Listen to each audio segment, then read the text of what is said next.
Welcome to the Mizzle Dub Show. Welcome to the Mizzle Dub Show. Dub Show. Welcome to the Mizzle Dub Show. Dub Show. Welcome to the Mizzle Dub Show. Dub Show. Welcome to the Mizzle Dub Show. Dub Show. Welcome to the Mizzle Dub Show.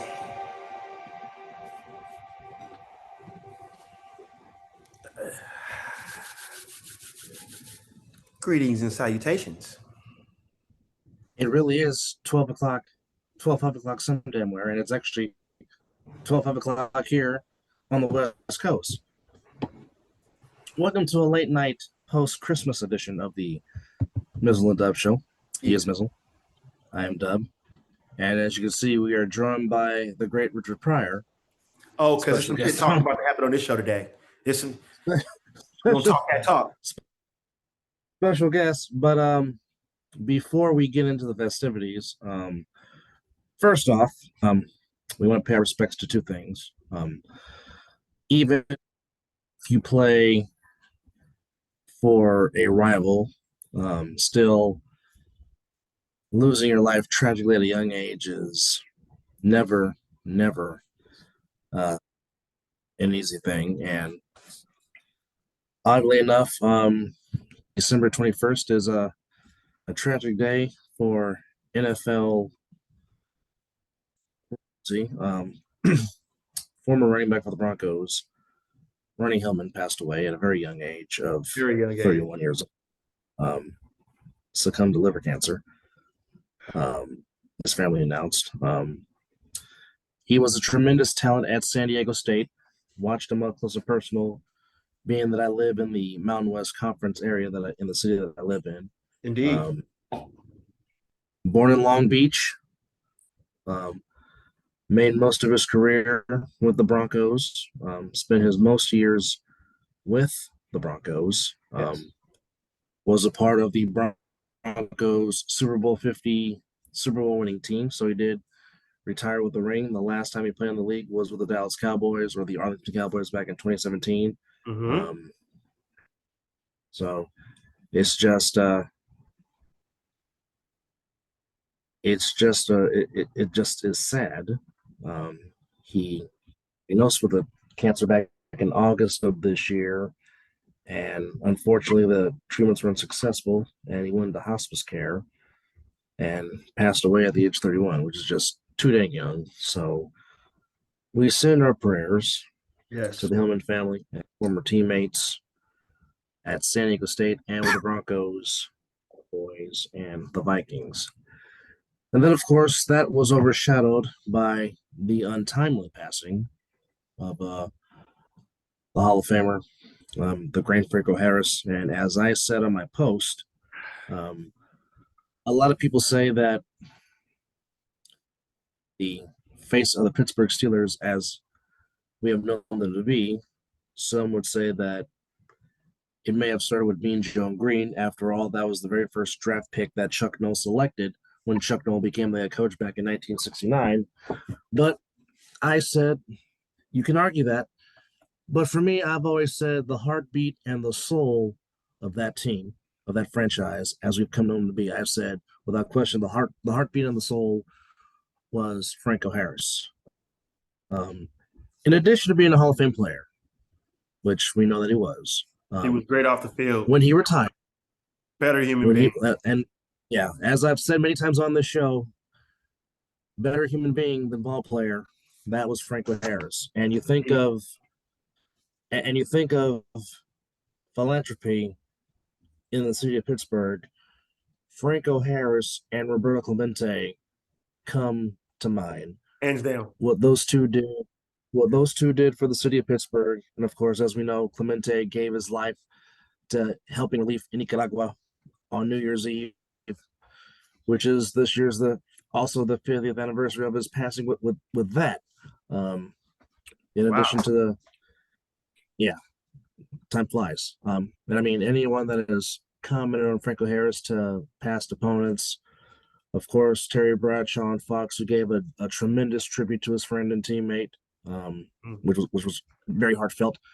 Jerome Bettis, his interview was tremendous. There Hell, was a even piece. some past Raiders were giving their love to Franco Harris. I mean, Phil, I can't say his last name right now. Phil, Filipino. and I was getting to that. There was a piece that ESPN did with former Raiders linebacker Phil Villapiano, of Yes, course, who was a tremendous linebacker for the Raiders. Um, and the story is every December 23rd, which is for the Raiders fans, it's the Immaculate Deception. For the Steelers, it's the Immaculate Reception. But the play that changed football forever on that anniversary. Every December 23rd, Franco Harris would call Phil Villapiano and kind of stick it to Phil in a jokingly kind of way. But a close friendship became of that. it did. Because of that. And Phil Villapiano was actually in Pittsburgh this past weekend to honor Franco, because as we know, Franco Harris became only, which is hard to believe, only the third number retired in the long grand history of the Pittsburgh Steelers. Wow. And oddly enough, he became the first offensive player to have his number retired. I thought it was Bradshaw, but it was not. Franco Harris, the first offensive player to get his number retired. Which is rare because the Steelers just don't retire jersey numbers. Same with my Raiders. They don't do it. Mainly because there will be no numbers left for each squad. Right? I mean, if there's one number I believe that should be retired for the silver and black, it should be 2-4. Nobody should never, ever wear 2-4 again. Just that number. The standard that Willie Brown and Charles Woodson set with that number, it's really hard to, because ain't nobody else has worn it. That's been great. Michael Huff, Jonathan Abram, Marshawn Lynch. Marshawn Lynch was the last one to wear that number and put some good on it. But other than that, he was an Oakland native. He was an Oakland son. So I mean, it made sense for him to wear that. I guarantee you, he didn't ask to wear that number. He just walked up in there and said, "I want 2-4," and they were like, "Here you go." You ever think they were going to tell Marshawn Lynch no? Well, Seattle told him no. Well, Seattle was stupid for not giving him the ball in Super Bowl 49, but that's a whole another different story for another time. But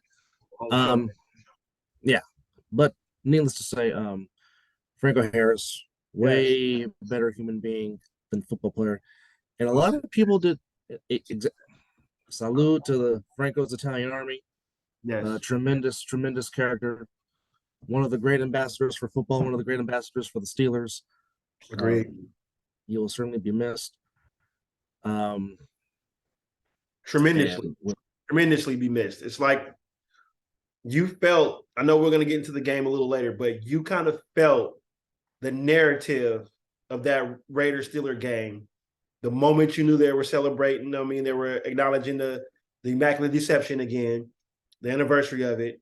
And with his passing, that's failure right there. That's you knew that city was going to rally for Franco, and yeah. And again, should have never went against Mike Tomlin. But continue. Well, when we made our picks, this was way before us knowing. But we still know not to go against Mike Tomlin, bro. That is true too. We've been oddly enough, this whole year. We have. Each show that we came, when we picked the Steelers, we've always shook our head and said, it is so damn hard to go against Mike Tomlin. And yet again, we do it. And yet again, he just makes us eat crow. It's hard. Yes. It's hard. But how ironic is it that the final score was 13-7 when that play happened on December 23rd, 1972.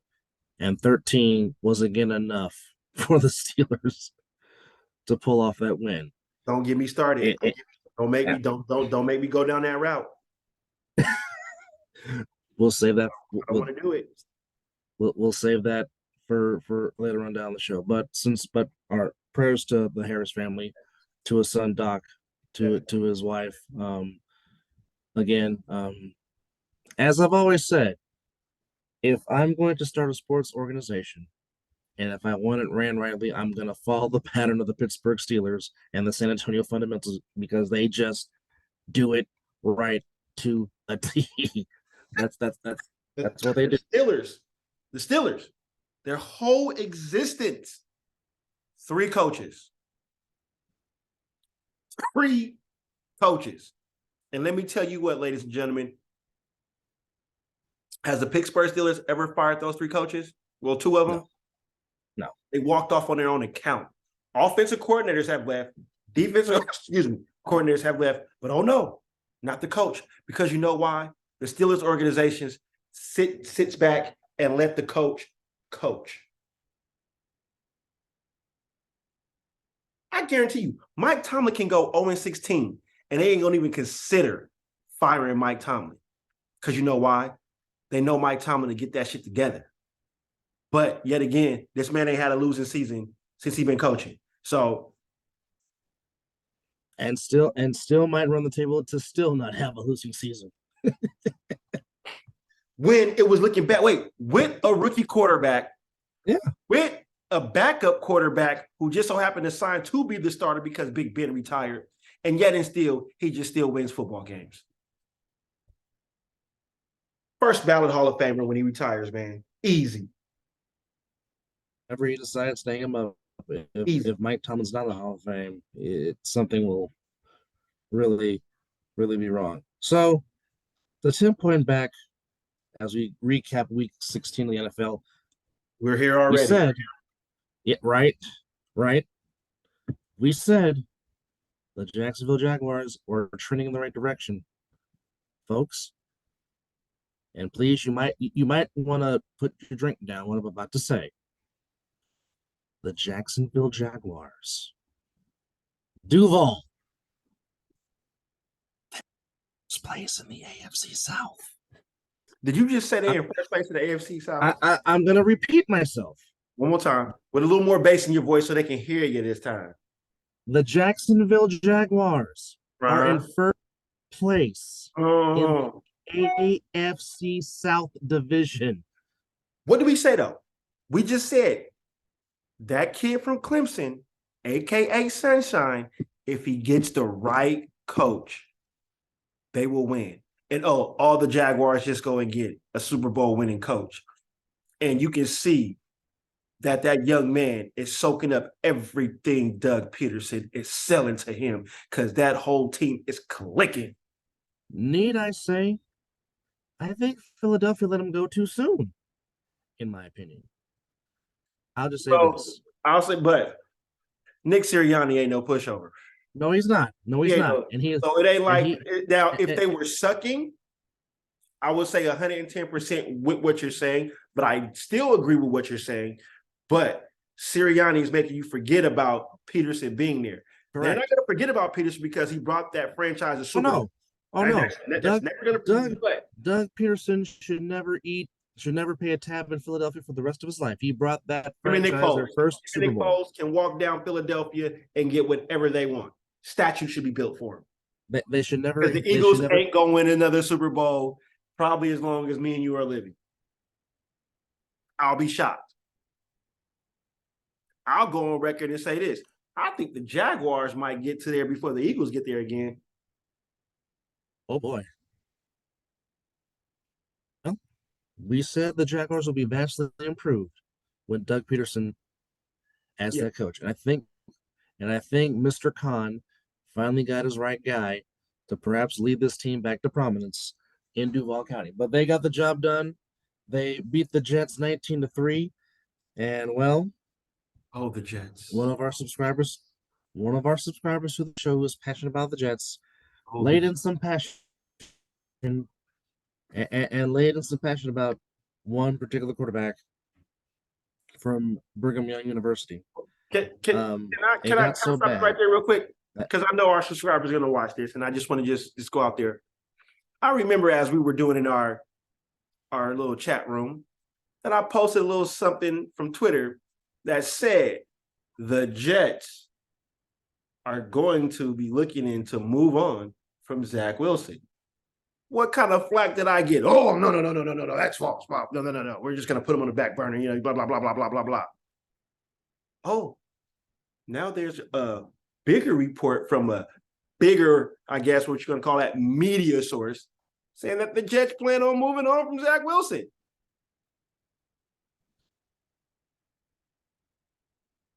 The kid's not ready. I think he got drafted too high, number one. And he comes from where everybody was doing this to him.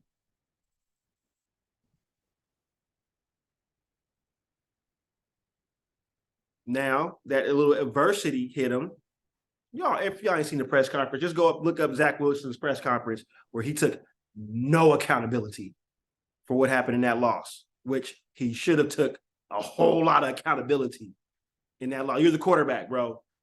You're the quarterback of the New York Jets, aka East Rutherford. Okay, the media is this big. Yeah, out of the screen, this big. The media will literally the media, let alone they might camp out in front of your house. Ask Kevin Durant. Ask Kyrie Irving. They will bury you. I don't think he's ready, man. Okay, this is the same fan base that booed Aaron Judge in the postseason. But yet he decided to come back to re-sign and become the captain of the Yankees. But I guarantee you, if he struggles again in October, New York will come back out yet again like Philadelphia beats Philadelphia. Anyhow, even though I did want my team to draft Zach Wilson because I did like his talent, but I do think he could have used another year in Provo, Utah to harness his craft. Just like I think Mark Sanchez could have used another year at USC to harness his craft. And I think Caleb should stay another year at USC. I agree. Don't come out. Don't come out now because you want. I agree. Now here's the difference. There was nothing left for Sunshine to prove at Clemson. No. Hence why him coming out early did not affect him per se. No. Now granted, the whole Urban Meyer situation was a whole bunch of crap. What happened. But you have seen the vast improvement from Urban Meyer to Doug Peterson involving Trevor Lawrence, and it's only going to get now next year. Now next year, I'm expecting Sunshine to really thrive and take off. Well, under year 2 and Doug Peterson. I don't see the only threat that I will see in that division is the Titans. I still see Houston still rebuilding. I still see they're going to get on the right track. Give Lovey another year to 2 years running that organization, they will be competitive. That defense, you can see that he already has his stamp on the defense. You see it. Once he gets a OC that can do whatever, or they find the right pieces that they need, Houston will be there. Titans, and then you don't know what the Colts are going to do. No. And I'll tell you what, if Irsay takes the interim tag off Saturday, it's only going to come down to the Jaguars and the Titans until Lovie Smith gets his full stamp on that team. And then it'll be a three-way fight for the South title. Well, I'll say this. He's already got one piece with that running back from Florida, Mr. Damian Pierce. He's got the running back in place. Exactly. He just needs to find a coordinator to get the best out of David Mills, because I do think Davis Mills can be very serviceable. He's solid. Just give him some solid playmakers and wide receiver. I agree.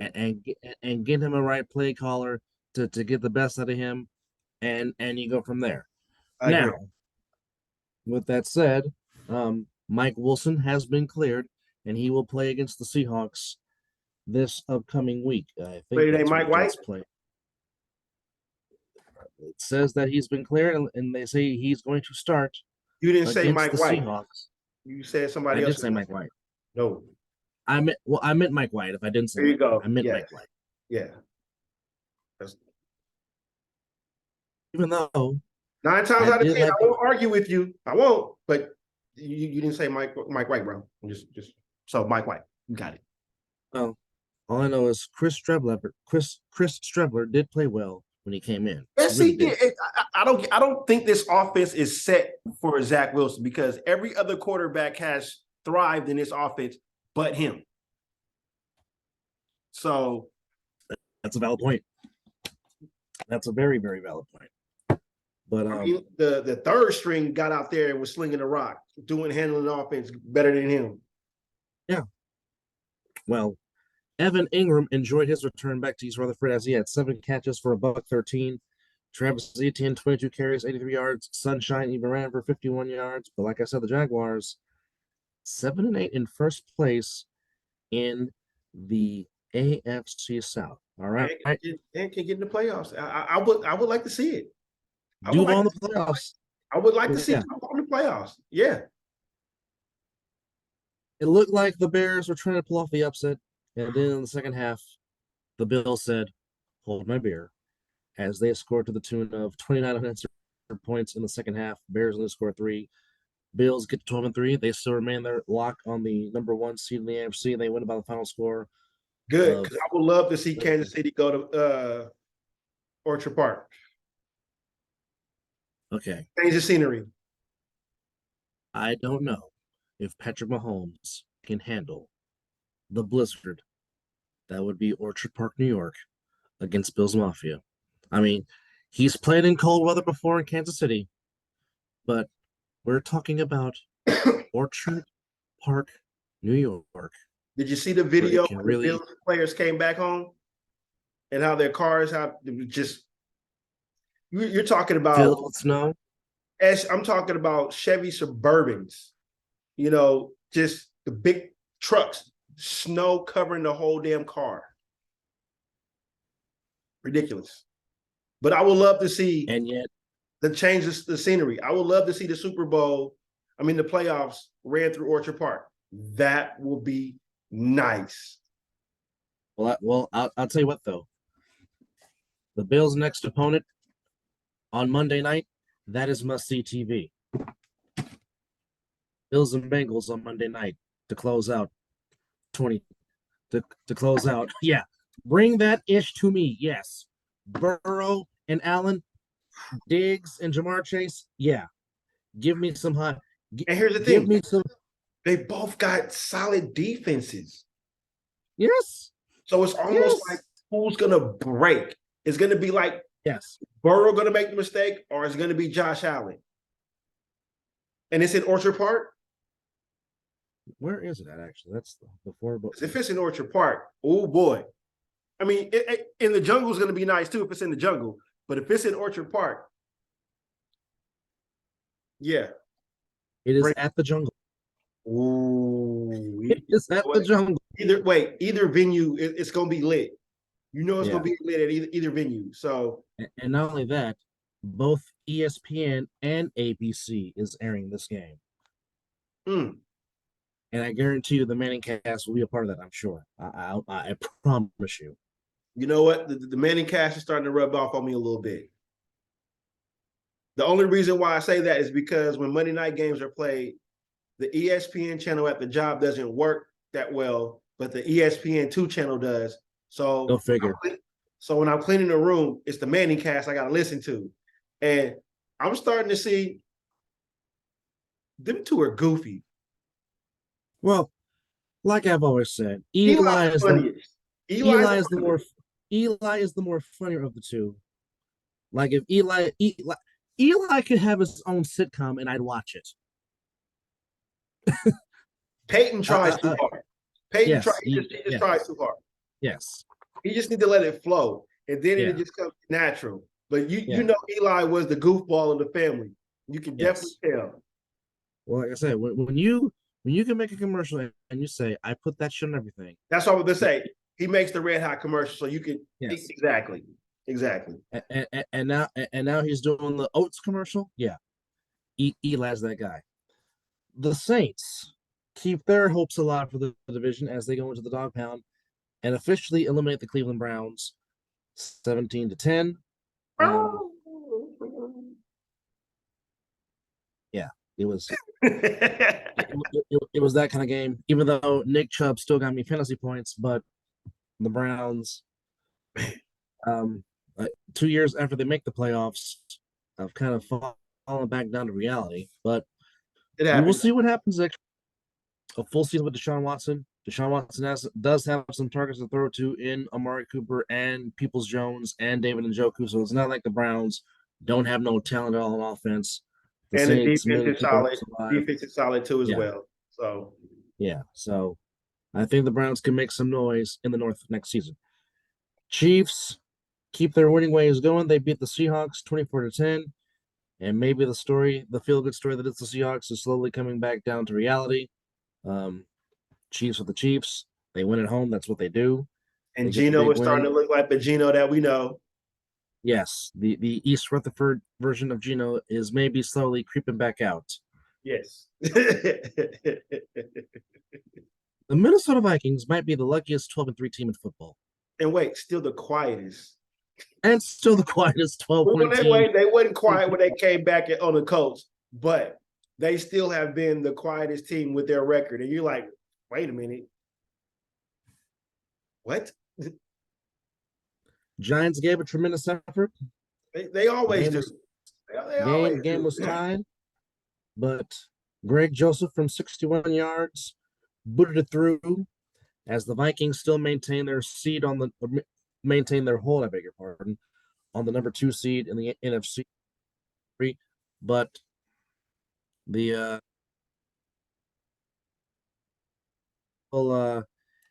in rare form, they are still in the thick of the playoff hunt, as they are now 8-6 on the year. And well, it looked like it was going to be a blowout. The Patriots tried to make effort, but the Bengals held on to get the win by a final score of 22-18. Yeah. Sometimes I really just question the stuff that Bill Belichick does, but again, here lies the question. Was it Brady? Was it Belichick? Belichick's record with Brady? Belichick's record without Brady. They're both sucking right now, but I mean, Brady won a Super Bowl without him. Yes, he did.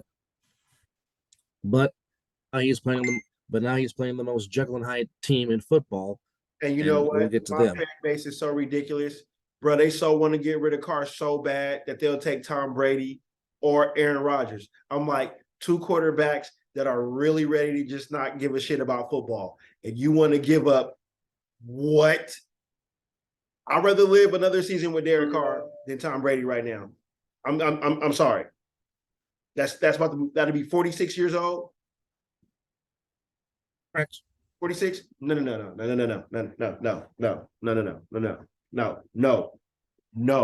And Aaron Rodgers is showing y'all that he really doesn't care about football. He just decides, yeah, okay, I'll play. And yet still, the damn Packers still have life to possibly could possibly make the playoffs. Yeah. Go figure. No. I'd rather live with Derek Carr for a 10th season. F it. Bring it. I don't want Brady and I don't want Rodgers. If it ain't Lamar Jackson, Derek Carr. 100%. I said the same thing. If it ain't Watson, Derek Carr. If we're not upgrading the position, Derek Carr. Draft your quarterback that you want in the future. Let him ride out his 3-year contract because that's basically what him, Devontae Adams, Waller, Renfro all signed for. 3 years. Ride it out. If he doesn't, boom. Let him learn under Carr. But if it ain't Lamar Jackson,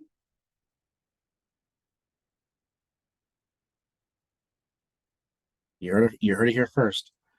We both took the L on this one, and we both took it pretty hard. Who? The Carolina Panthers. Oh, yeah. Gave it to the Detroit Lions. Oh, 37-23. But Mr.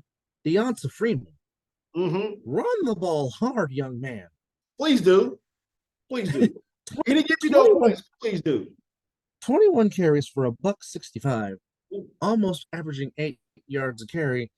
And Sam Darnold, since he has come in and been the starter, Sam Darnold has been efficient and has played solid football. He was 15 to 22 for 250 and a touchdown. And I'll tell you what, Hey, Big Head been balling. Steve Wilkes, who was unceremoniously one and done as the head coach of the Cardinals, is making his case to take that interim tag off and to be the head coach for the Panthers in 2020. The Cardinal, what the Cardinals did to him was just a travesty. I agree. At least give him a year. Give him a year. And you heard what Dan Campbell told him. Great fucking job. That was exactly the words Dan Campbell told Steve Wilkes when the game was over. Great fucking job. And it really was. The Panthers. You know how we feel about Dan Campbell. Yes. You already know how we feel about Dan Campbell. Yes. Lions are still in the hunt for the playoffs. They are. They're only 7-8. Yep. Panthers still have a shot to win that division, and they have a huge game at the Pirate Ship this upcoming week. But kudos. Isn't it crazy? Only in the NFC to where you can be under 500 and still make the playoffs? Well, a 7-9 team won the division, and a 7-9 team won a playoff game. So it has happened. And hosted a playoff game at that. And hosted a playoff game and won. Thank you. With one of the greatest runs you will ever see in playoff history during an earthquake. Yes. Tracy Porter, get out my way. Hello. I can't say it, but you know what? Hold it. Well, this one, he took the win. I took the L. The Ravens found a way to get it done, and they clinch a playoff spot. So yes, they did. There will be January football for the Ravens, but it's clear as day they need number 8, and they need number 8 in the worst possible way. Because so do they back it up? Do they back it up? Has it been proven? I mean, has it been proven that he betted on himself? They were winning, even though it was some games that they lost. But clearly, you see this offense is not the same. No, they cannot score. So, do they back it up? If I was Steve Bisciotti, I would have backed it up during the summer. I'd have gave him whatever he wanted the moment he said he asked for it. Would have been like, Mr. Jackson, what would you like? How much guaranteed would you like? But here we are. And like I said, the Ravens will be going back for 5 years if they decide to let Lamar Jackson just walk and you get nothing for him. And like I said, Lamar Jackson or it's Derek Carr. And that's that. Look, they splashed by getting Devontae Adams. And I said that. And it happened. 1 week before it happened. Yes, you did. 1 week before it happened. I'm not ready to put that out there. But you know what, though? If there's anybody, the GM that can do it, I think it will be Ziegler. But I'm trying to also think what other teams is going to need a quarterback to where he might feel comfortable. That's a good point. I mean, I can see Lamar Jackson, Devontae Adams, Waller, Renfro, and JJ.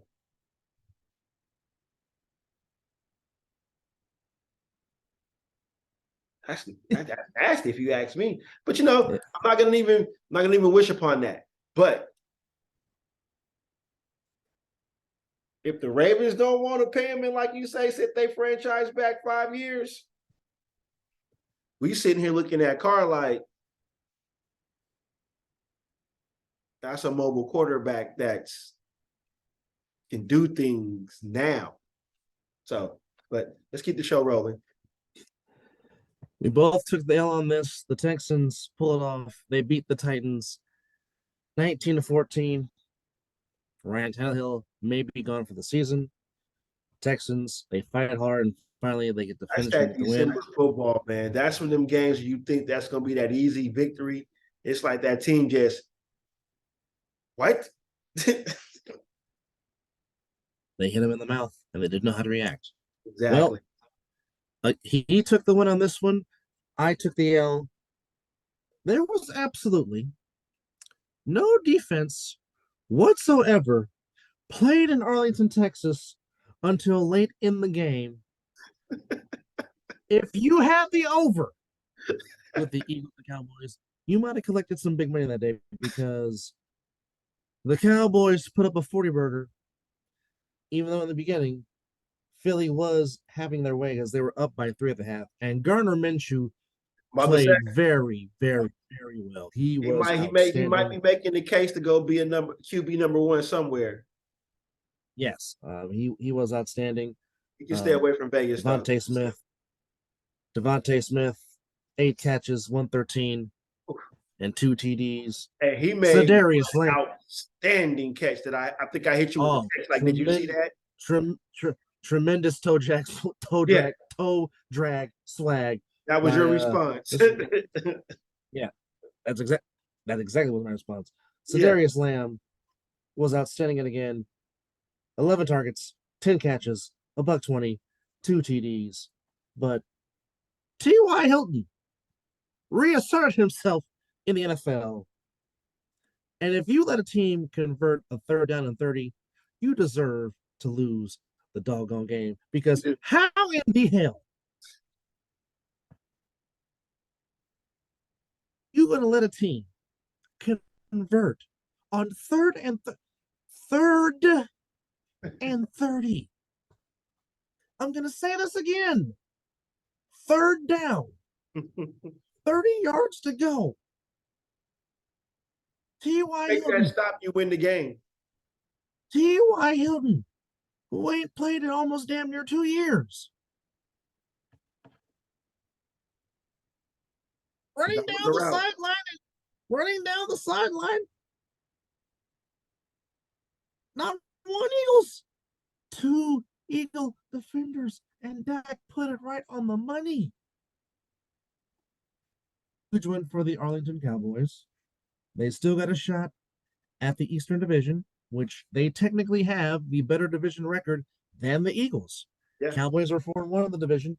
Eagles are 3-2. Both the Eagles' losses have come within the division. Just want to point that out.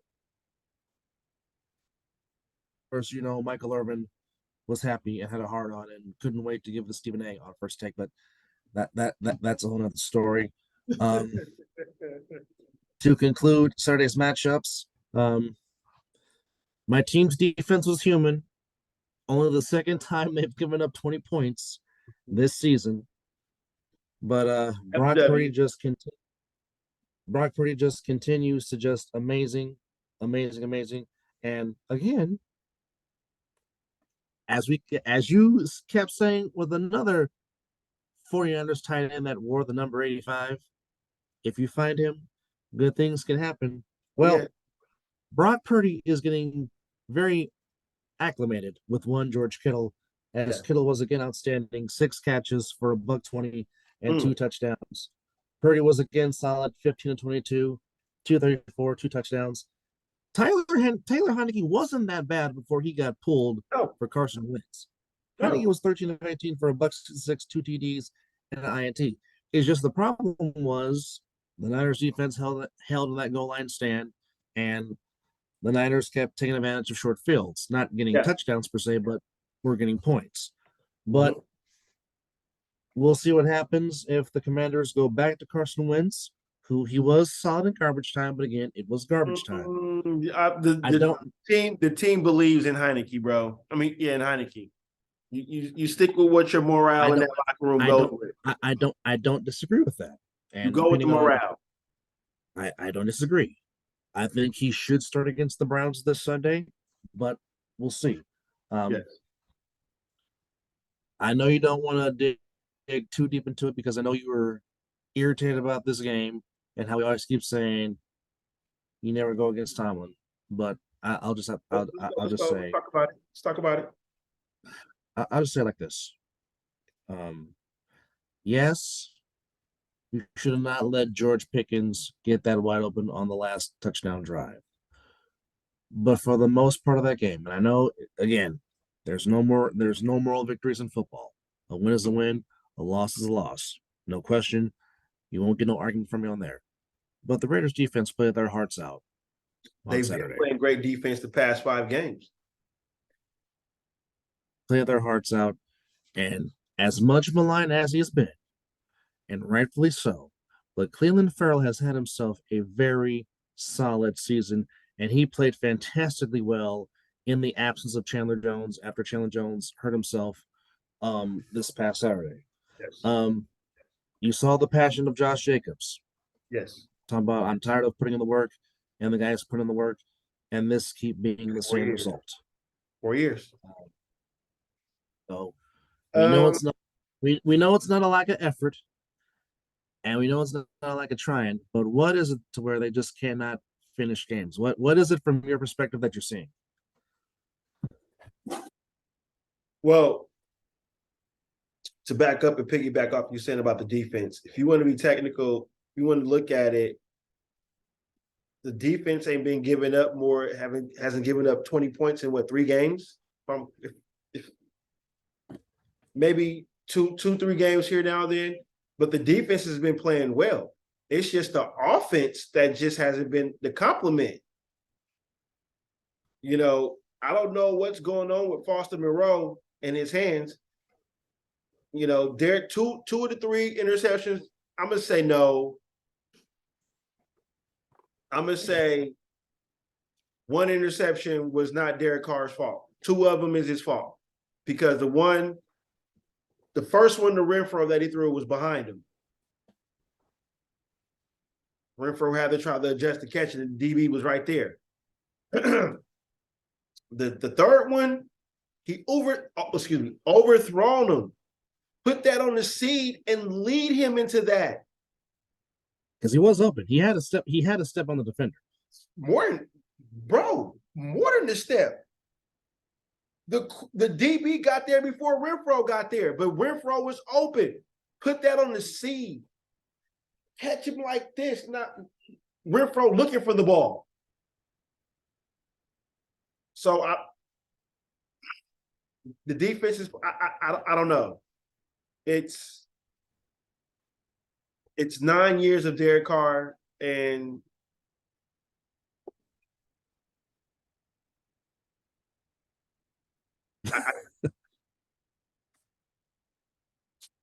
I can't sit here and say that he's never had a truly a top 15 defense. That's facts. But all the coaches he's been through and all the offensive coordinators he's been through, it's still the same result with him at the helm. Underachieve per se? Excuse me? I said underachieving per se? Well, I ain't saying underachieving. You see what happens. His QBR goes, it's there, it's here, and it goes, it's there. I'm just saying maybe it's time for a new marriage. Maybe it's time for a new scenery. Maybe he needs to retire. Maybe he needs to go preach. But I'm almost about ready for a new experience at quarterback. It's ridiculous. I mean, he was overthrowing Devontae Adams. He was just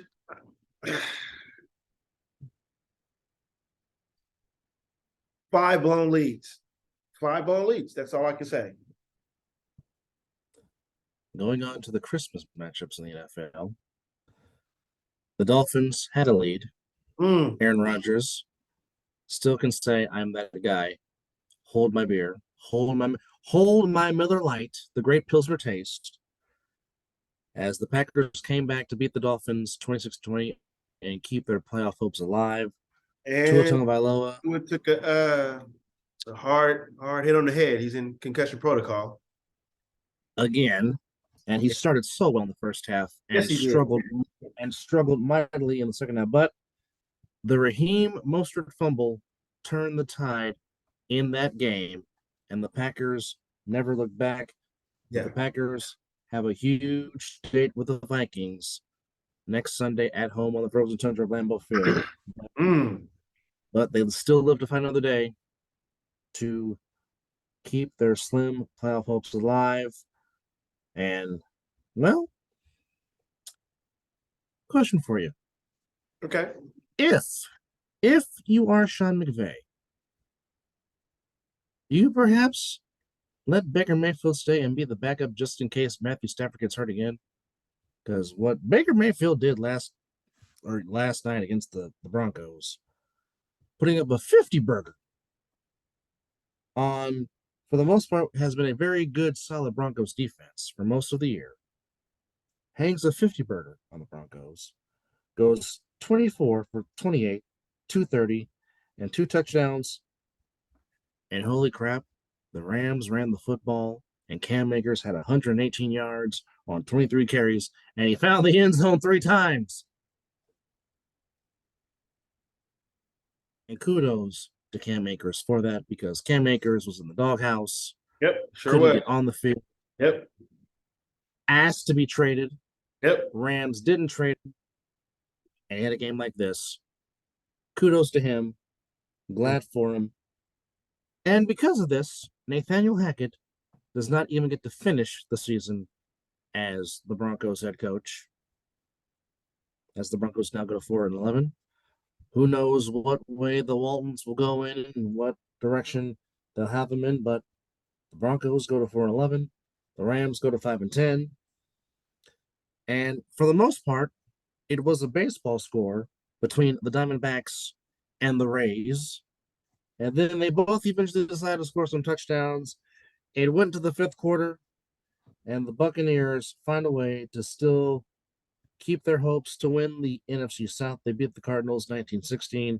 Trace McSorley got the start. James Conner had a solid game, but at the end, despite his 2 interceptions, Brady finds a way to get the win, and the Cardinals suffer another loss, 19-16, the final score. Like we said, Buccaneers have a huge, huge matchup against the Panthers at the Pirate Ship next week. That might be a good one. And the Inglewood Chargers punched their way into the playoffs. Justin Herbert will experience his first playoff experience. Austin Eckler with 2 touchdowns as the Chargers beat the Colts 20-3. So one team from Inglewood will get in the playoffs, as my partner doesn't care because the Colts are very crappy. The Chargers still have issues. Well, no, they ain't that crappy. You sure beat my team. Only damn win that Jeff Saturday fucking got. Shit. And to answer your question about Baker Mayfield, why not?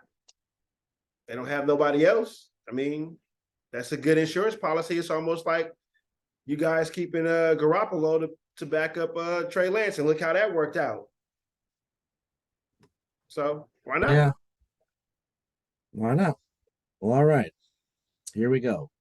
Final Thursday night game of the season pits the Arlington Cowboys against the former Houston Oilers in Nashville, Tennessee, as we get to see Roll Tide Derrick Henry against the Ohio State Buckeye and Zeke. Malik Willis will get the start as Ryan Tannehill appears to be done for the season, but I still have the Cowboys winning this game. I got Cowboys. Cowboys winning this one for sure. Might be a little competitive because, short week, and it's the, getting towards, the Cowboys slightly punched their ticket, but they're still playing for something. But I still got the Cowboys winning this one. The Battle of the Birds between the Cardinals and the Falcons at the Bird Nest in the ATL. Flip a coin. Yeah, really, literally. You can really flip a coin on this. More than likely, Trace McSorley will get the start, and Desmond Ridder will get the start. 2 youngins, but going with Atlanta. I'll take the alma mater. I'll take just because. Yeah. I do think it comes down to a young Huku game-winning field goal. I don't argue that point. The Bears and the Lions at the Field of Ford. This is a game. I think the Lions get back on track. Yeah, I give me think they Dan will Campbell. come out. I think they will come out pissed off, and they will feast on some bear meat. Yeah, give me Dan Campbell. Do we really have to pick this game? I mean, I guess we do, but Yeah. Chiefs at home against the Broncos. Chiefs God, will still be. don't ask me my pick. Don't make me say it. I won't. It's the game.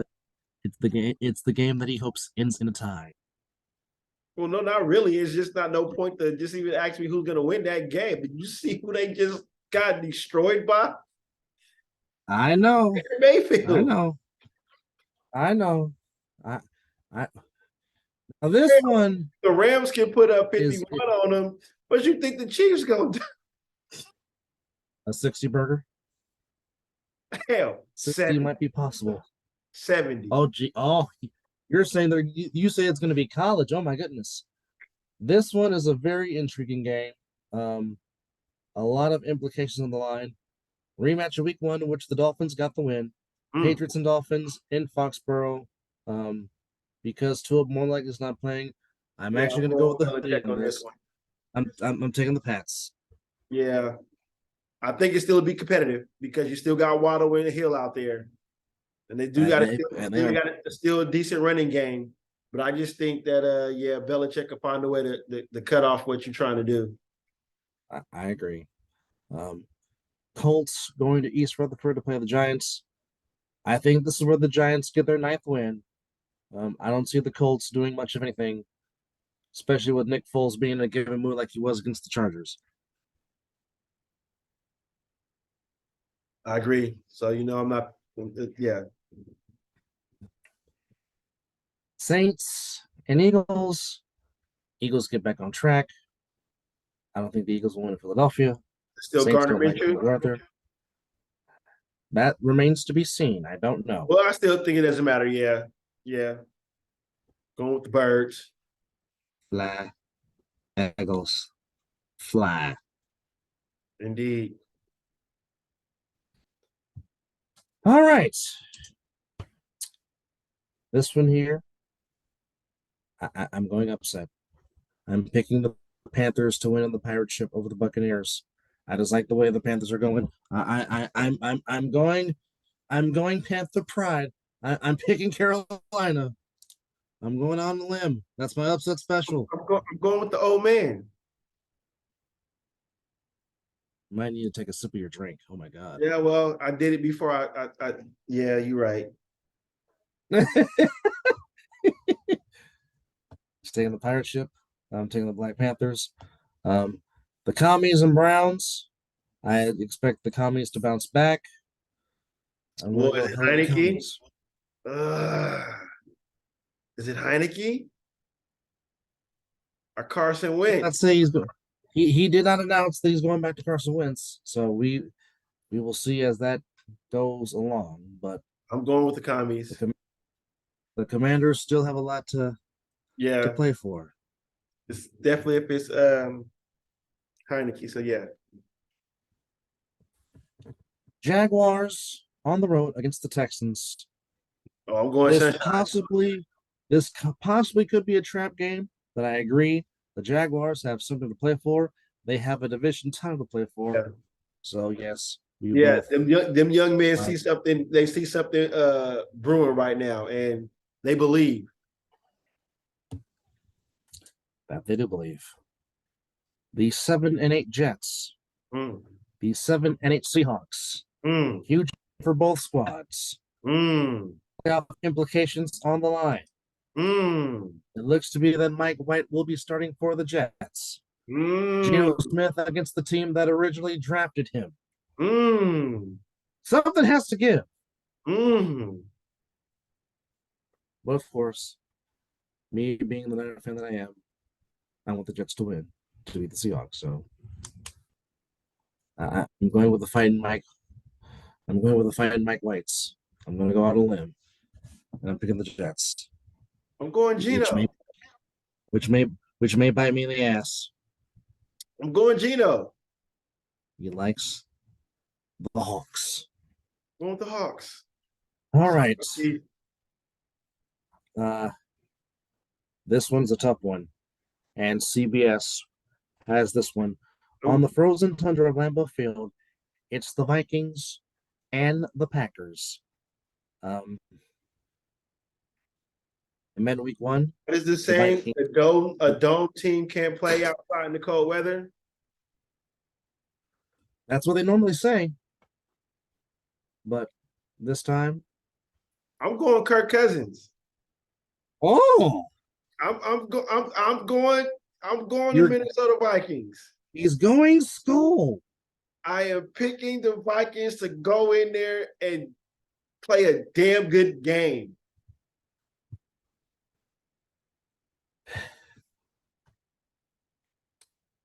I agree with you in so many aspects.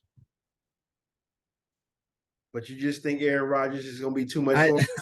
I Are you going with the California boy? I just think the California Golden Bear is just gonna find a. Like I said, the Dolphins are just trying so hard to give them life, and now they have given them life. Again, I like what the Vikings have done. I like what Kevin O'Connell's done, but something about Lambeau Field. I tell you what, that Justin Jefferson Zaire Alexander matchup is going to be fun for the yes, it is. ages, boy. Yes, it Let is. me tell you, yes, that's going to be one. So, but then it's somebody who's going to get on Thielen. You know what I'm saying? You got to think about that. Yes. So that tight end is nice too. I just think that we're forgetting about both teams got an excellent running game too. We got to put that in aspect too, and it's going to be cold, so that's going to be an aspect. But I just think that Justin Jefferson is going to be too much, and it's not saying that Alexander ain't going to be on him doing what he got to do, but Jefferson is that boy. He's that. Let me ask you this. He needs 244 yards to become the NFL's first 2,000-yard receiver. Will he get it? 2 games left in the season, right? 2 games left, correct. 224? 244. 244? Yes. I definitely think he'll break the single season record held by Megatron. I do think he'll break that, but will he be the first wide receiver? I don't think he'll get I don't think he'll get $2,000. $2K. Okay. I don't think he'll get $2K. But you do think he'll break Megatron's record? Yes, I think that he'll be on the cusp. He'll sniff 2K, but because you know what, it's going to be cold in Lambeau Field, and it ain't going to be that type of game. He's gonna impact the game, but it's going to be down in the goal line when they really need him on that big third down play. You know, it ain't going to be like he just eating them up on the field, because I believe Dalvin Cook and I forget who the other cat they got. That 1-2 punch is nice with Dalvin Cook. Madison. Madison. Yeah, Madison. Yes, that 1-2 punch is nice. So I kind of see that it's going to be a Cook Madison kind of game, but Jefferson to make a big play to where they need it, where Cousins is going to have to make a big throw. But he'll break Megatron, but I don't see 2K. I don't. All right. The Battle of Inglewood between the Rams and the Chargers. Chargers are the home team. I'm picking the Powder Blues. But see, the Niner and you don't want the Rams to win. So you're gonna pick the Chargers. Of course, and plus they play in the Los Angeles suburb, and you know how we feel about Los Angeles sports teams. I don't like nothing down there. I'm gonna tell you how I feel about Southern California. If my family didn't live in Southern California, I wouldn't give 2 shites about Southern California. But since I have family in Southern California, there's certain things I like about Southern California, and that's about it. Oh, you know what? I like Magic Mountain in Disneyland. Maybe how about that? That's about it. Oh, Universal Studios. That's about it.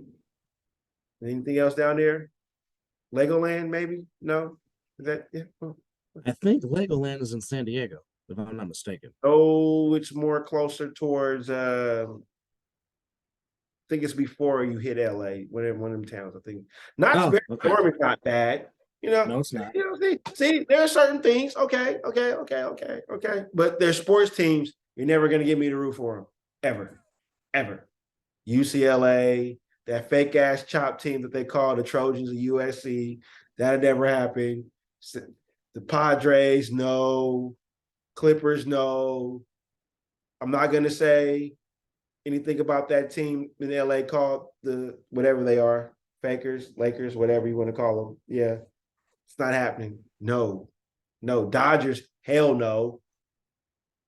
Yes, Am I on forgetting the anything? Dodgers. Am I forgetting anything? The Kings, the hockey team, big no. Mm-mm. The Mighty Ducks. Big no. So yeah. Sports wise, you're not gonna get me to. I don't even know if I can say good. I don't even know if I can say good things about. And you know what? Here's the cool thing. My team was in LA. That's about the only thing that I did like about LA at that one time was when the Raiders were out there. Yes, I was a big Los Angeles Raider fan. Even though he never called them Los Angeles, he refused to. Oh, they were the Raiders. Yeah, most Bay Area Raider fans never called the Los Angeles Raiders the Los Angeles Raiders. They were just called the Raiders. It was like, screw that, man. They're still the Raiders right now. Well, right now they're the Raiders. You know what I mean? But what have I always said? I don't care where they play. I told you once before, and you found out I was a Raider fan. These bastards can be in Baghdad. Baghdad Raiders. I mean, I'm never going to fly to Baghdad to watch them play, but I'm a Baghdad Raider fan. You know what I'm saying? Hey, Haven't I told you that? That is facts. Okay. It's not the city. It's the organization that I'm a fan of. Al Davis made me a big Raider fan, and my dad. It was my dad first, but then when I found out what we were liking, and I knew Al Davis was the owner, it was like, oh, I see what this organization is about. Oakland didn't want to give him a stadium. Cool. He moved to LA. LA didn't want to give him what he wanted. He moved back to Oakland. Cool. Mark Davis fought to try to get a stadium in Oakland. Oakland still didn't want to give it to him. Vegas gave him everything he wanted and more. They finally got what they deserve. I am a Raider fan. I am a Raider fan. Point blank, period. Never jumping ship. The Bastards can do what the Lions did, go 0-16. And guess what? I'm still going to be sitting here talking shit about them, rooting for them. That's what it does. So, who do you pick between the Ram Horns and the Bolts? Justin fucking Herbert, man. Come on now. Getting me to cuss on the TV on the show, bro. Come on now. Never mind. I'm a cuss regardless. One of the great rivalries in football, and it never disappoints when they do play on Sunday night. The Ravens and the Steelers. And I'm just saying this right now. If Lamar Jackson's not playing, I am not going against Mike Tomlin again. I'm taking the steel curtain.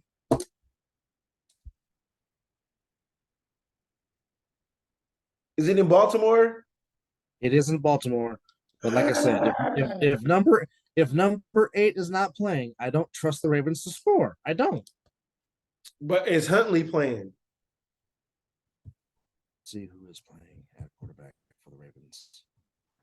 Because that's Lamar Jackson 2.0 minus the arm strength, but he can run that offense. Well, Lamar Jackson is still out, so more likely it is going to be Huntley at quarterback. But I'm not going against Tomlin again. I've done that too much this year. You're right. You're right, Mike Tomlin, bro. You didn't have to convince me because I already just broke it down. Even look, I was fooled picking my Raiders to go against Mike Tomlin. I should have known. But wait, but even before the Franco Harris, I should have known when it was the exactly reception anniversary and Mike Tomlin. That's strike two. 2 strikes right there. Third strike was Franco Harris passing away.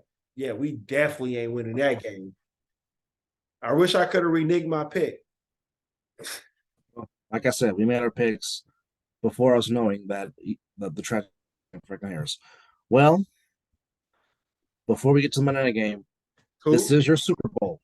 I said before we get to the Monday night game, this is your Super Bowl. I already told you who winning that game, so go ahead and just talk about it while I sip on my without saying who's winning this game. You just go ahead and talk about it. I already told you. I'm just gonna say it like this. Are you picking them? Are you picking them? I'm picking my team. I'm picking my team. Of course. What are we talking about then? What are we talking about? Fans, I'm just gonna tell you. If it just so happens his team upsets my team, he will be the biggest shit talking, running throughout the door, screaming Raiders to the top of his lungs if it happened, like it did in 2014, when in a sense that loss cost Jim Harbaugh his job as Niners head coach. This son bitch to my left on the screen ran out his house. Doing well, you know what? Since you want me to do it, the fucking Raider in me wants me to my team to goddamn just destroy the living shit out of your team. So I can look at not you, but all these other pansy Niner fans and be like, ha, ha, ha. My team ain't about shit, but they beat your team on your high pedestal. Ha, ha, ha, ha, ha. But the realistic thing that's going to go on right now, it ain't happening. Bro, we may not even cross the 50 like we did against the Saints. Yes, your defense is that damn good that it may not happen. Do you give up 5? What do you give up rushing yards, which is our bread and butter, which sets up everything else? Do you give up rushing yards? They are the number one defense for a reason. Yes, I understand and I get what you're saying. Bro, we couldn't even run on the Steelers. I get it. I do. We couldn't pass on the Steelers. I get it. But Man, we about to make Brock Purdy look like Tom Brady, bro. I hear what is Debo playing? No, he's not. I don't think so. Oh, okay. Well, that's nice.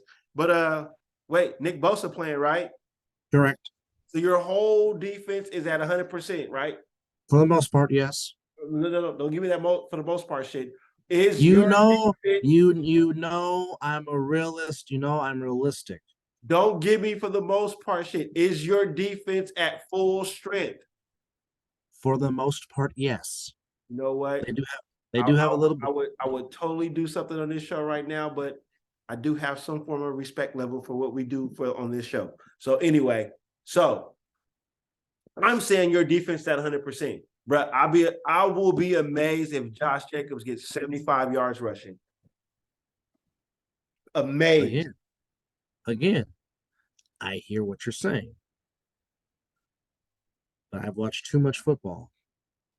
And I am still nervous as heck simply because any given Sunday can happen. Like I said, for Raider Nation, for most of Raider Nation, this is their Super Bowl. Did we lose to Jeff Saturday? Correct. Okay. And he didn't know he just walked into the building. Bro, I'm just telling you what. If your boy sticks to the running game,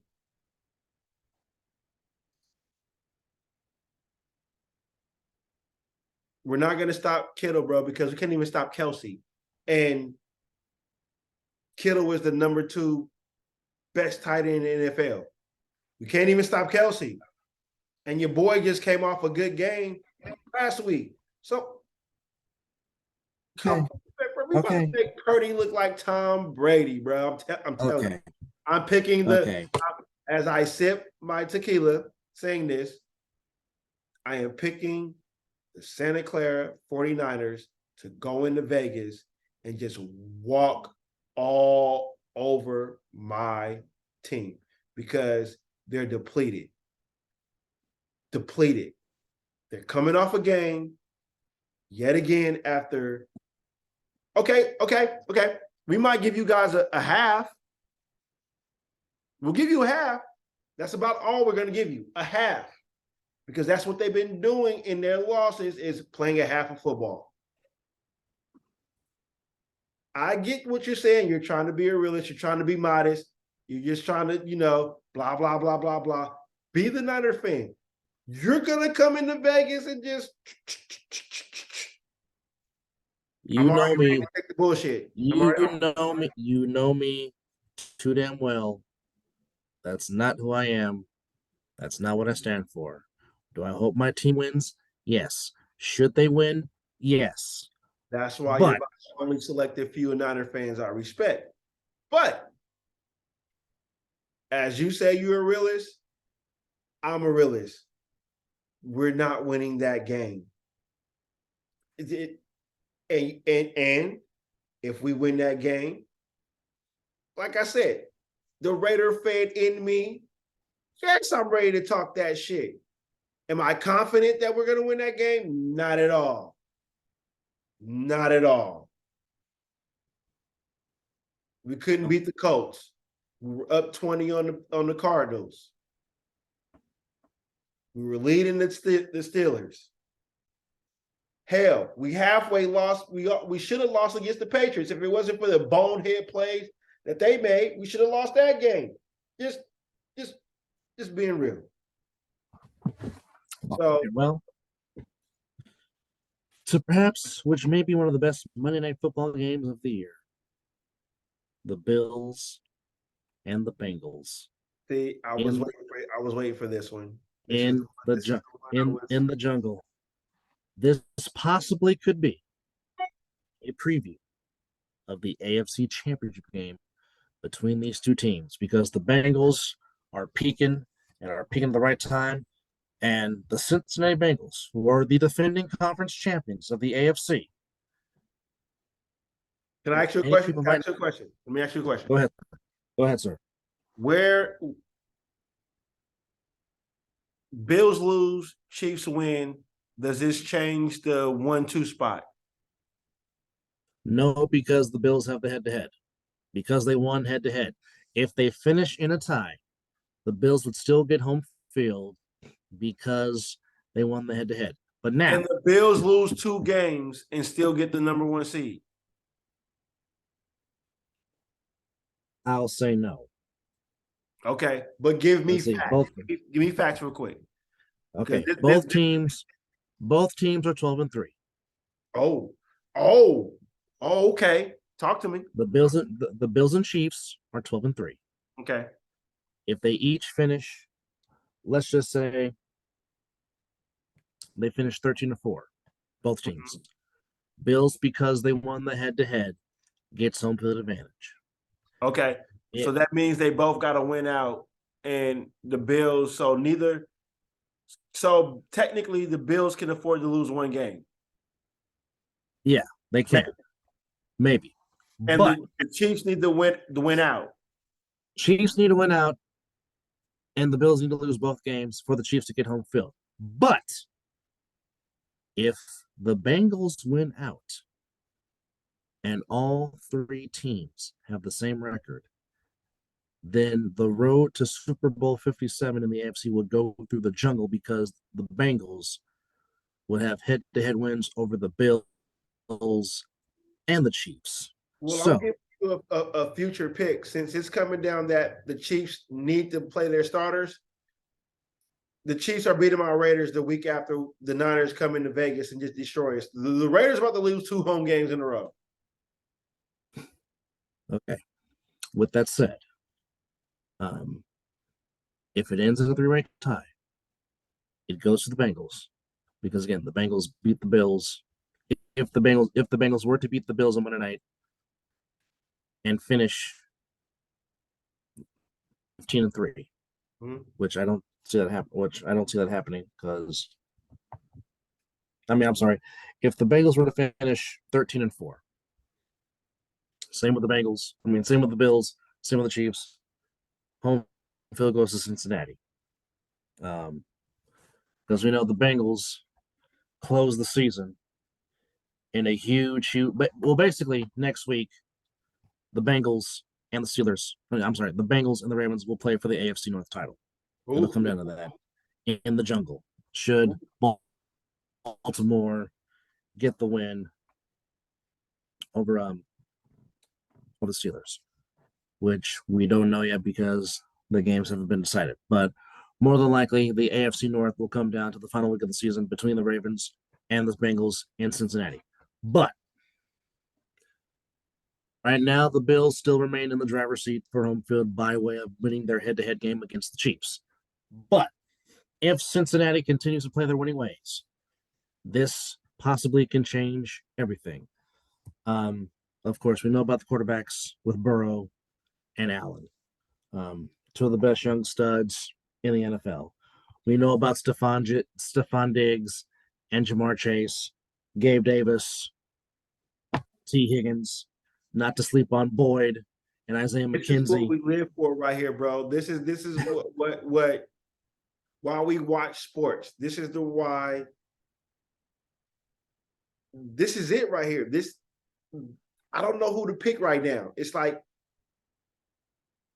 I'm more with Josh Allen, but guess what? I have this much confidence in Joe Burrow to where it's like, it's almost like how we want Errol Spence and Bud Crawford to fight.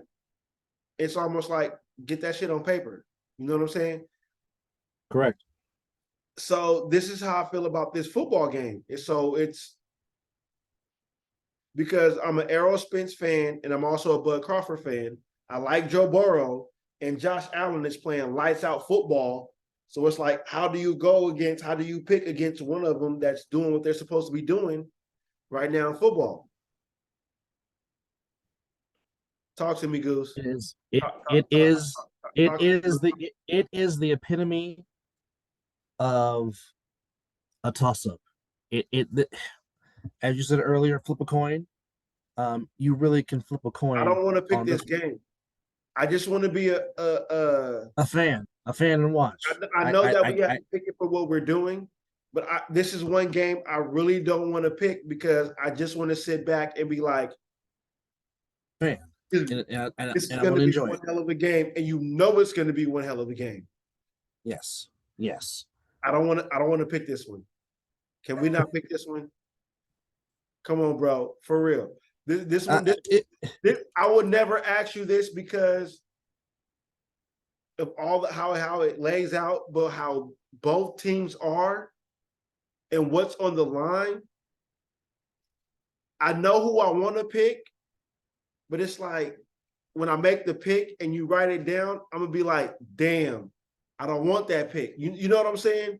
So it's almost like, let's not count this game for real. For this one, let's not. It's going to be a great game. We're both going to be like, when it comes to this particular game, you just want to be a fan.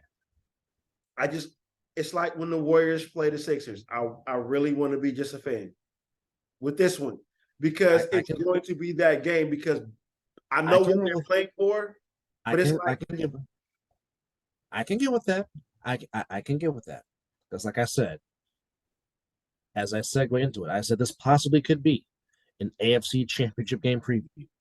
These two teams can well see each other again in late January for a right to go to the Big Toaster in Glendale, Arizona at State Farm Field and represent the AFC. But even what I just said, I'm going to rewind to the earlier in the show and bring back to right now. I did say I would love to see the road to the Super Bowl ran through Orchard Park. Correct. So that means if you would have forced me to make a pick, I would have to go just for if what we're gonna do. Take it for how it wants. I would say I would have picked the Bills for the simple fact of the matter that I want the Super Bowl, the road to the Super Bowl, to go through Orchard Park. Well, That would have before been the so technically what I'm saying is that would have been my pick. I would agree with you because before we even started the show, I said my Bills are the pick to represent the AFC in Super Bowl 57 I've been said that. I said that as well. Glendale. I agree with that one. So I would be in a sense, what cold hard facts. The cold Super Bowl that I picked, it's the Bills versus your team. That would have been my Super Bowl to see your defense go up against Josh Allen. well, That chess match would have been that chess match would be amazing. I would say this.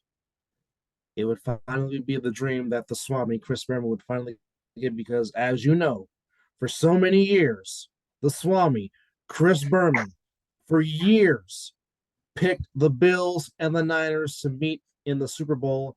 And on 3 different occasions, it could have happened. It could have been Super Bowl 25. It's been this close. It could have been Super Bowl 25. Yep. It could have been Super Bowl 23. Yes. It could have been Super Bowls 27 and 28. Yeah. 4 different times. The Yeah. Swami could have got his wish. Would have been the K-Gun versus the West Coast offense. I think it happened this year. And like I said, I think with Brock Purdy that you guys can still get there. And the thing about this is, when the Bills and Niners played each other, up until that time, it was the only game that did not feature a punt in that game. Bills won that game 34-31 because Mike Kofer couldn't hit the side of a barn with his freaking leg. Facts. I went there. Mike Kofer freaking sucked, which is why they draft Doug Bryant from Cal in '94. However, when they played each other, it was always a good game. Yeah, but there was no punts in that game, and there was a whole lot of offense between Steve Young and Jim Kelly. Let me tell you. But I mean, like I said, when it's not your team involved, watching 2 good teams like the Bengals and the Browns, this is why we love football in the United States of America, because of a matchup like this. Like I said, it will not surprise me if the Bills win. It would not surprise me if the Bengals served home court and win this game. Because, like I said, the Bengals might be that one team that nobody wants to see in January because, well, hell, they made it to the Super Bowl. Yeah. Well, I mean, last year, Joe Burrow. Would you have thought that the Bengals will be in the Super Bowl? No. But Joe Burrow said, "Hold my beer. I give no 2 fucks." And then again, Andy Reid made a stupid decision at the end of the first half, and the Bengals took that, ran with it, and gave the Chiefs a big FU in their own stadium, talking about kiss the ring, we're going to Inglewood. Right. And if it wasn't for the refs all of a sudden they want to throw the flags, Cincinnati could have won their first Super Bowl in Inglewood. But it didn't but it didn't happen. But I agree. I think it's going to be a fantastic game, and it wouldn't surprise me one bit if the game went overtime. That either. So, are we both on the agreement that we're just gonna be fans and we're not gonna count this game? We're going to be fans for. Thank. Because if you if you vetoed that, I'd have been like But yeah, I love the. He really would have. He really would have. He really would have loved to do the Santa Butthead and whip Beavis with the dang whip. That's what you would have tried to done. But now, some more important things. Now, I don't know if you're going to be off on this upcoming Thursday, but this upcoming Thursday,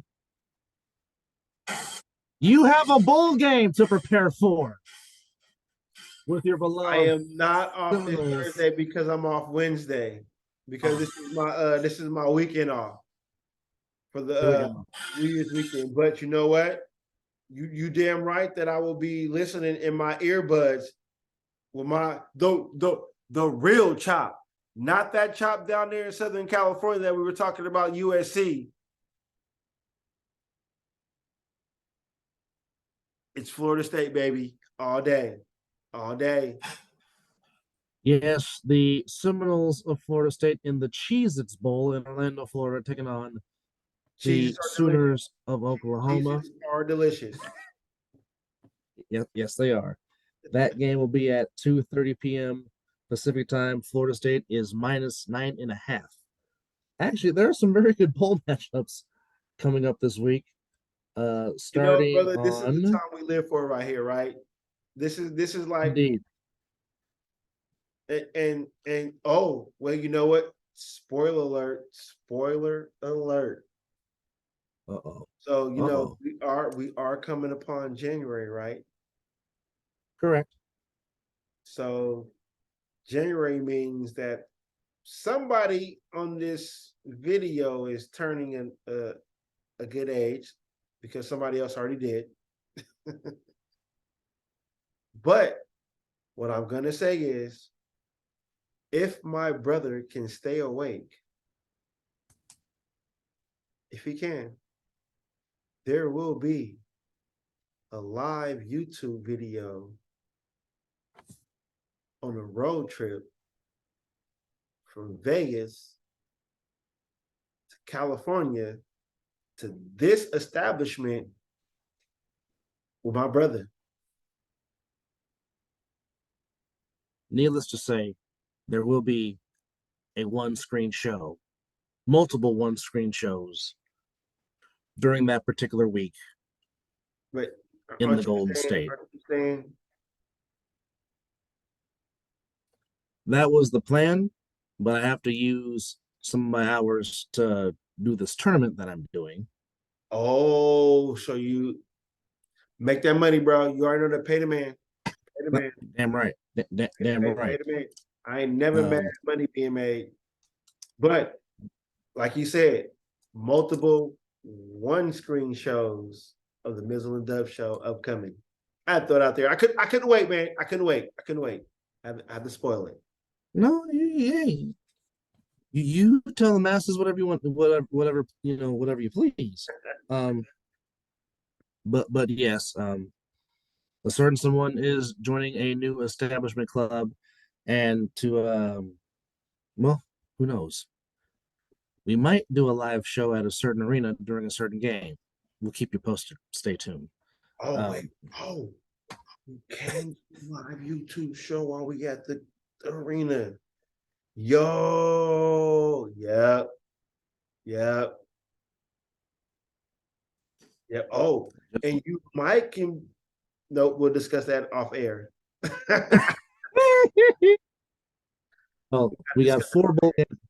We got 4 bowl games tomorrow. We got the Camila Bowl, Buffalo against Georgia Southern, the Responder Bowl, Memphis and Utah State, the Birmingham Bowl, East Carolina versus Coastal Carolina, and the Rate Bowl to close out the nightcap with Wisconsin against Oklahoma State. Then Wednesday, some very entertaining matchups. Let's go. We got Duke and Central Florida in the Military Bowl. You know I ain't picking Duke. You know I'm not picking Duke. Doesn't matter what sport. F the Dukies. The Liberty Bowl. I'm a Tar Heel fan. That just is in my DNA. I know this.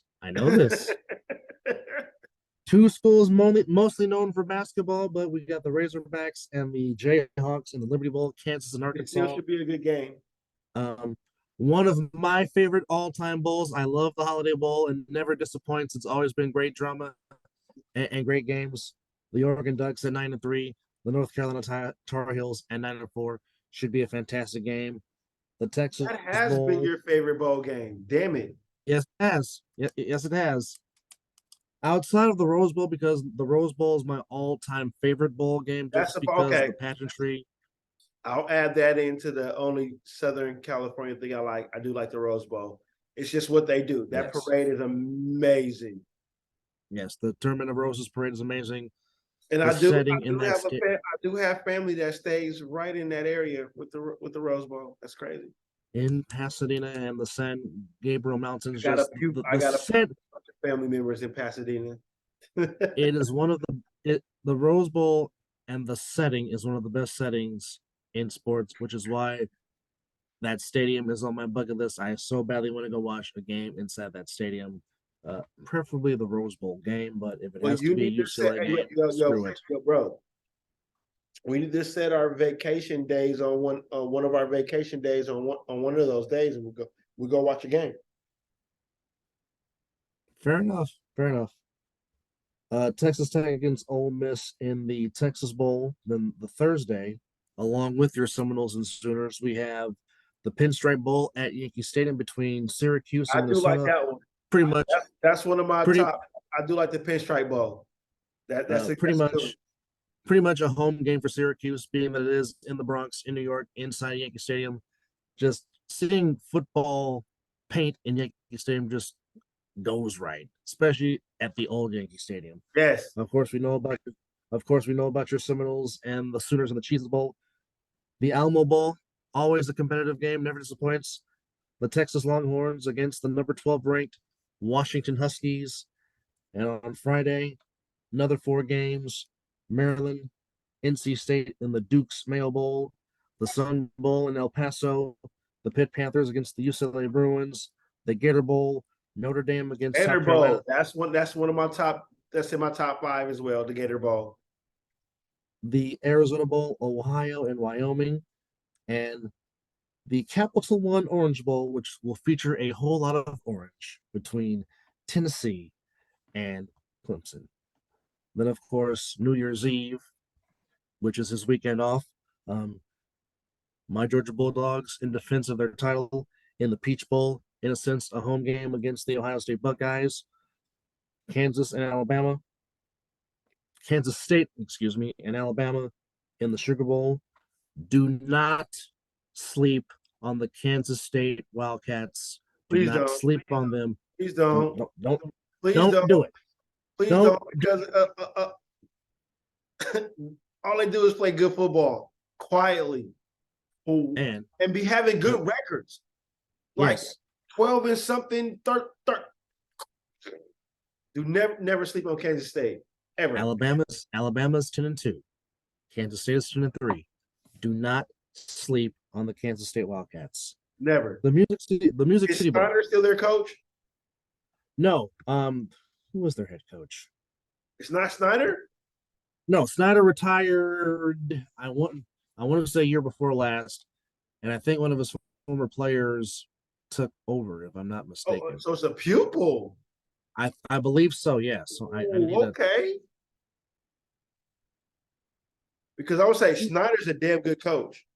Oh well, he's the one that put the program on the map. That's why I asked if he's still a coach. No. Who is him? Hey, bro. Damn it! Come on now. Wait. Hey, bro. Yes. Vicky Vale about that Batman was Batman in the first one? Yes. Are we down? Because remember, Alfred let her into the Batcave.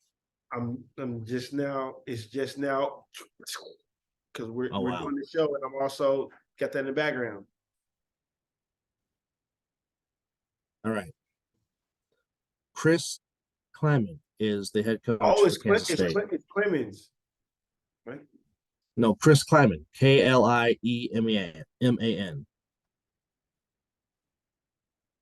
Come on and just say hi to your uncle real quick. Come on. I was gonna ask if you got. Oh yeah, you are. Just say hi to your uncle. Come on. Yeah.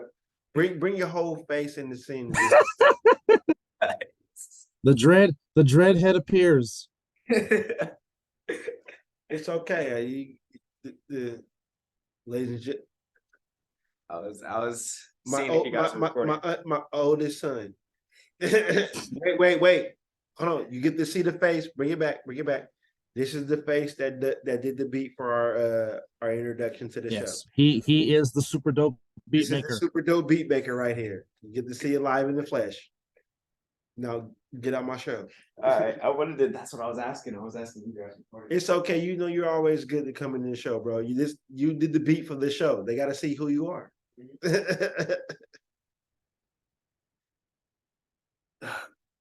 There you have it. By next But year, yes. by next year, he will be taller than me. Oh boy. Wait, he's a freshman right now. That's the year that I stopped growing. He's still growing. The growth spurt is real. Kentucky and Iowa in the Music City Bowl, and to close out New Year's Eve, the Fiesta Bowl, a very fantastic matchup between TCU and Michigan. And wait, how do you know me? How do I feel about TCU? They are your sleeper college team that you root for.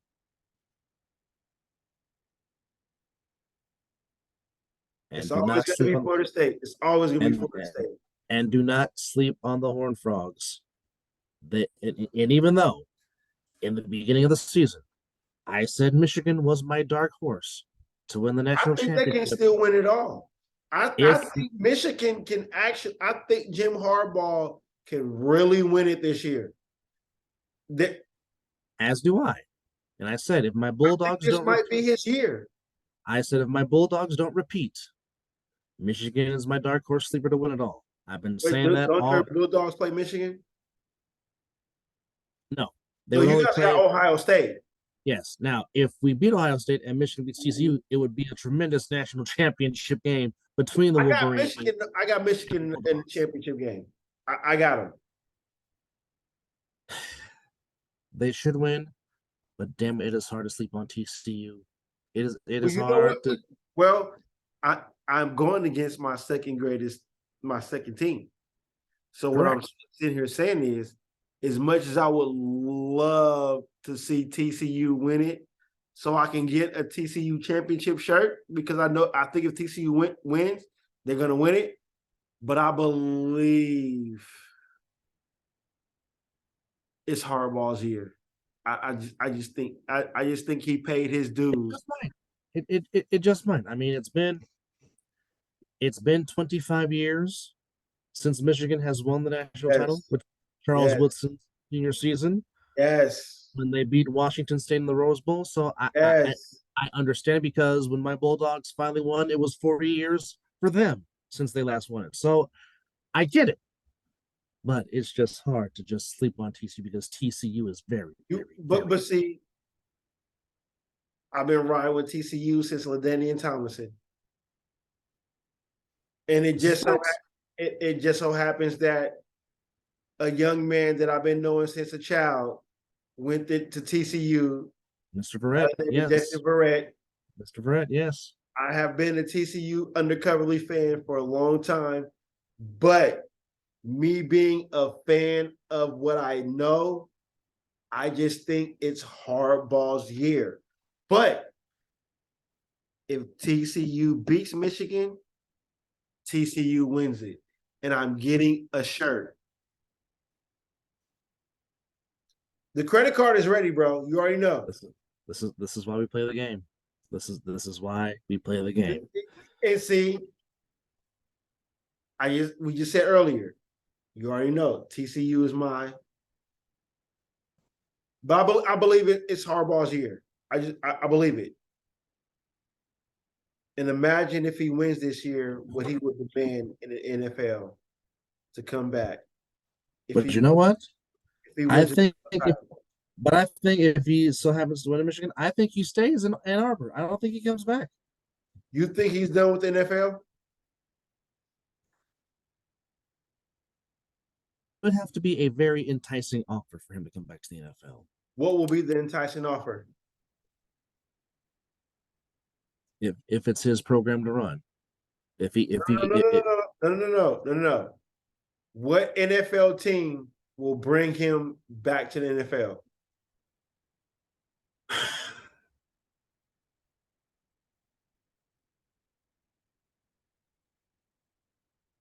Exactly. That's the mystery. That's the mystery. That's a good question, because the Arizona Cardinals lure him to the desert. No. Let me stop you right there. Do you think that if Irsay gives him a call, does he coach the Colts? Because Boy, that's where he played quarterback. that is correct. That is correct. And he almost took the Colts to the Super Bowl in '95. You are correct. If it wasn't for that pass against the Steelers, oh, that's why I love you as my brother, because you know what I'm talking about. And Bailey almost made that catch. If it does not hit the turf, it would have been the Colts and the Cowboys in Super Bowl 30. Yes, instead of the Steelers. And the Colts. Foster ran his ass off in that game, though. For the Steelers, yes, he did. Him and Van Morris. Yeah. But Foster was the one that was really running the ball in that game, though. But I'll just say this: if it's one job, I believe if Irsay calls hardball, but I'm gonna leave it at that. But I believe he does win a national title this year. I'm right. I'm riding with Michigan through this whole thing. So that's my pick. Even though I'm going against my, I would love to get that shirt, but I believe Hardball got something up his sleeve. So he believes it's hail to the victors for the Wolverines. Well, again, this is why we play the game. With that said, we thank you for watching this late night Christmas special edition of the Mizzle Dub Show. As mentioned, I'm on assignment for the next 4 days. Tonight was night one of the Las Vegas Prep Basketball Championship Tournament. Pay that man because he's doing double duties right now. And on top of making sure that he has a 9 to 5, he's also making sure he has time to do what he loves and desire. Brother, matter of fact, I'm just gonna I'm not gonna say this in a negative way, but after the show, I'm not gonna lay it down. I'm gonna put on your broadcast and lay it down and listen to it. That's because you're doing what you love right now, and I'm proud of you, bro. Like you're doing it. You're a few steps away from being on Well, whichever network decides to sign me, if I'm fortunate to get there, like I said, I'm just grateful for the opportunity. I believe God's going to bless you. I believe God's going to bless you to do that. We did 4 games today. We're doing 4 games later on today on Tuesday, 2 games on Wednesday, and then 2 games on Thursday. So I'm looking forward to it. So you're doing something on Wednesday? 2 games on Wednesday and 2 games on Thursday. Yes. I'm off Wednesday, so I will be right here watching you on Wednesday for sure. Well, it's greatly appreciated. So again, for those that want to watch, again, the website is called NFHS Network, and that's where you can stream high school sports in all 50 states. It is published by B&M Productions, so it's a paid subscription. Just to let everybody know, it's a paid. It is. You do have to subscribe. Now you can do the monthly payment or you can do the yearly payment, but you do have to subscribe to watch. But with that said, if you do subscribe, you can watch all my broadcasts that I've done, be it football, volleyball, and basketball. Most of it will be under the publishing of B&M Productions. That's a production company that I work for. So that's will be the games that you can see. Like I said, we did 4 games tonight, or 4 games yesterday on Monday night. Doing 4 games tomorrow. First game is at 2:30 p.m. and then they'll go for the rest. And they'll go 3 games after that.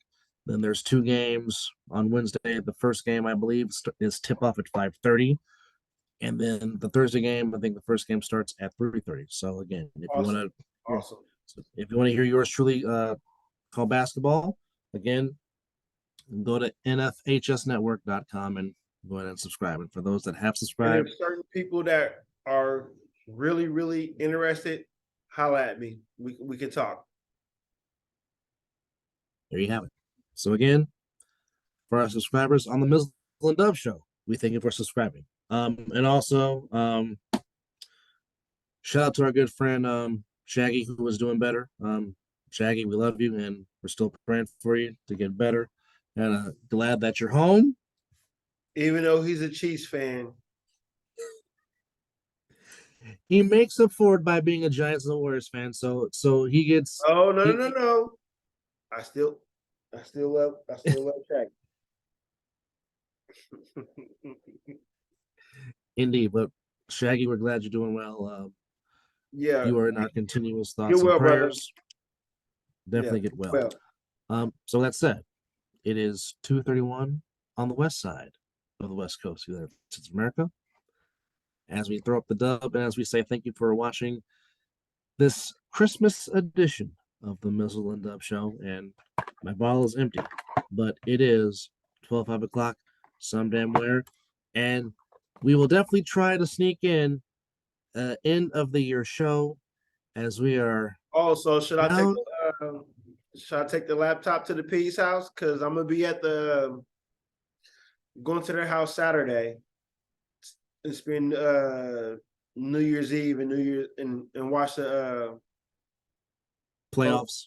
hopefully my Raiders destroy your piece of crap organization called Santa Clara. Hopefully. Well, I'm expecting. We can do something while I'm out there, but if not, we can do it when I get back home. I am expecting triple F your team texts from the three greatest assholes I know on New Year's Day. I'm just number saying. 2. I said the three greatest. I know you said Dad, I just let them know that I'm number 2. So I know they don't have to figure out who the other is. It's number 1 is my dad. We don't call him King Richard for nothing else. That said, we say goodnight. And again, hope you guys had a good Christmas with your family and your loved ones. And we're coming down the home stretch of 2022 and you're ready to go full throttle into 2023. My goodness, time. And prepare yourselves for multiple one-screen Mizzle and Dub Show as my brother is making his return back to California in 2023. During the playoffs, mind you, the NFL playoffs. And I have a lot of time off while he's here. Go figure. Well, as Hannibal said on the A-Team, love it when a plan comes together. And on that note, folks, and also be prepared for maybe an episode of a Mizzle and Dub Show road trip. And also, you're hearing this right now. Brought to you by Fuck Them Kids Productions. We are trying to find a way to get the Monroes on HBO Max. I'm just saying, the videos that we got today, I'm just telling you, those are the pilot episodes. And dadgummit, we're trying to branch this off. I know the platform has been set that what me and my brother is doing, but there's other platforms that we can do. I am telling you, we have a family right now that can be on TV as the BS we watch with other reality TV. We have reality TV being sent to us on a daily. And I'm telling you what, HBO Max will sign them up right now. and get some ratings. And me and him will be co-features. We don't even want the whole show to. We just want to be on there doing this. Just give us one segment.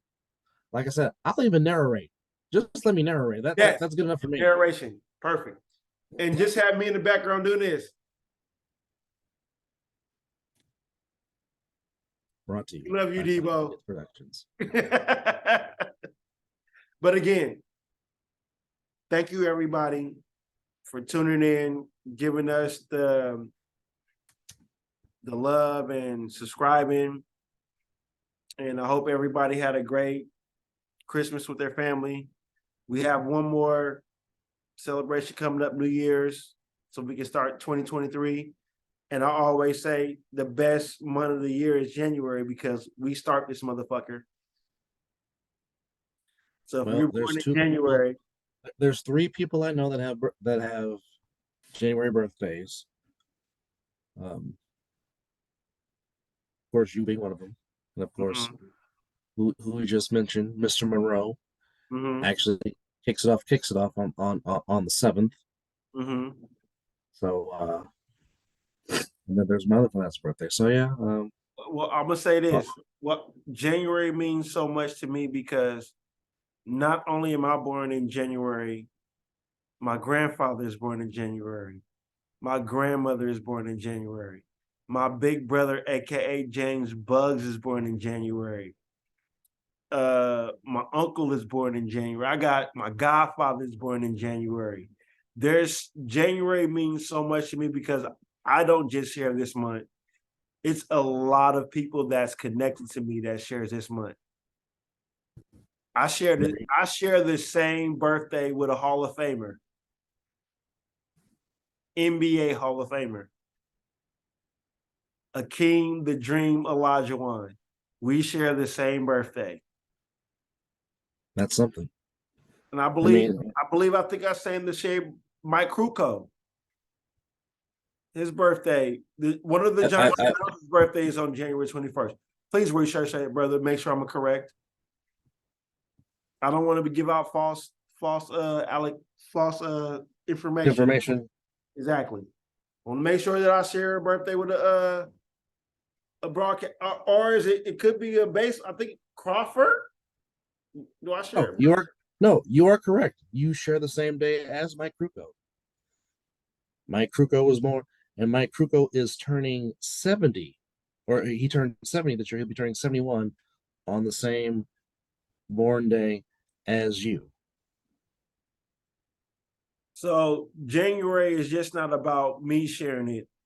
I have a whole lot of family members that are born in January, and we rule because we start the new beginning of a year. So hate all you want. You can have your birthday month, but it's all about January. And guess what? Ladies and gentlemen, we also might have another live show because my Philadelphia 76ers are coming to Sacramento. And yours truly will be up in that piece watching his Sixers destroy the Kings with a few family members. And my brother has something to say real quick. You are correct. You also share the same birthday with Brandon Michael Crawford. So you share with Krukow. Oh! You share it with Krukow and Crawford. So I speak facts when I talk on our show, unless my brother says else. And I'm just happy to share. Wait. DeAndre, come here real quick. Come here real quick. Yeah. We may not be winning, but you do see what this whole family represents right here. He really is in a onesie. What the hell? It's Raiders all day. Super dope beat makers, ladies and gentlemen. In a onesie. That's not a onesie. That's a 2-piece Raider pajama, bro. Oh, okay. Get your facts right. Get the shirt and pants. It looked like a onesie to me. I'm the one that has the Raider onesie. I know that. But thank you again. Thank you for watching the Mizzle Dub Show. Like he says, he's Dub. It's 12. I'm Mizzle. He's Mizzle. And it's 5 o'clock. Some damn where. Good night, America. And good morning.